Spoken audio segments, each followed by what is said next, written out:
Investing. Just the word can sound scary, complicated, or like it's only for rich people.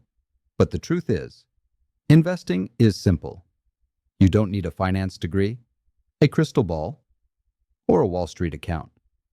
Today we're going to break down everything step by step.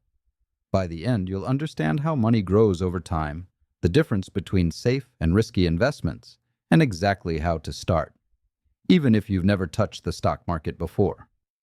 Let's start with the basics. Why should you invest? Most savings accounts today pay roughly 0.5% interest. Meanwhile, inflation averages around 3% per year. Inflation is just a fancy word for how prices go up over time. That means if you leave $1,000 in a savings account for a year, you'll earn about $5. But because inflation is 3%, your $1,000 can actually buy less next year. Ouch. Two finance terms to know. Nominal returns. The raw percentage your money earns without adjusting for inflation. Real returns. Returns adjusted for inflation. This is what actually matters. Because if your money grows at 5%, but inflation is 3%, your real growth is only 2%. The bottom line? If you just keep your money in cash, inflation is slowly stealing your purchasing power. Investing is how you make your money work for you. The next key concept is compounding. That's when your money earns interest, and then that interest earns interest. Small at first, huge over time. Here's a real example. Suppose you invest $200 every month in a fund returning 8% annually. After 10 years, you'd have over $36,000. After 20 years, about $103,000. And after 30 years, over $250,000. All from small, regular investments. That's the magic of compounding. This is why starting early beats investing more later. Even if you only have $50 a week now, your future self will thank you. Next, let's look at what you can actually invest in. I'll simplify it into three main categories. Stocks. Owning a piece of a company. You profit when the company grows and sometimes get dividends, which is like a bonus from the company. Bonds. Lending money to governments or companies. Safer than stocks, but usually lower returns. ETFs or index funds. Baskets of stocks or bonds. Great for beginners because they're already diversified. Stocks are exciting. They can soar, but they can also drop fast. Bonds are calmer, like the reliable sedan of investing. ETFs, balanced, safe, and steady. Here's a quick story. Let's say you invested $1,000 in Company X in 2010. By 2020, your money grew to $3,000.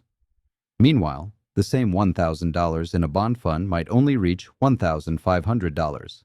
That's why people say stocks have historically beaten bonds over the long term. Now the fun part, starting. You don't need thousands of dollars or complicated strategies. Here's a simple step-by-step. Set a goal. Retirement. House. Wealth growth. Know your risk tolerance. Can you handle temporary drops in your portfolio? Open an investment account. Brokers like Vanguard, Schwab, or Robinhood. Start small and be consistent.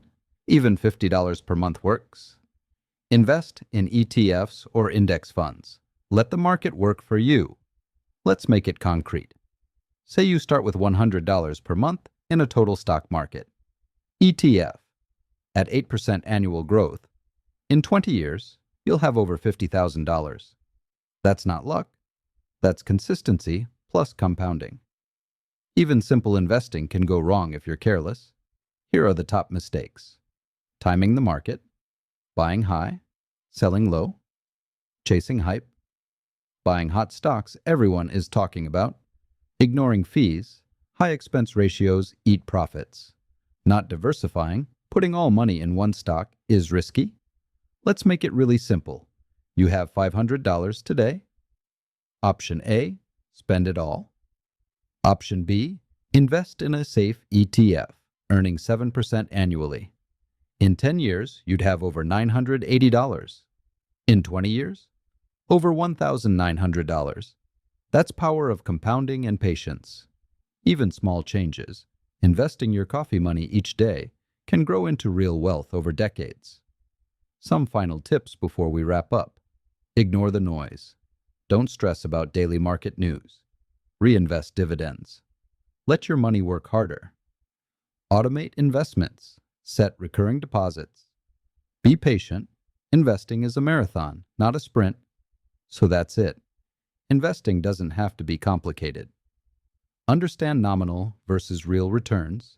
Use compounding. Pick diversified investments and stay consistent.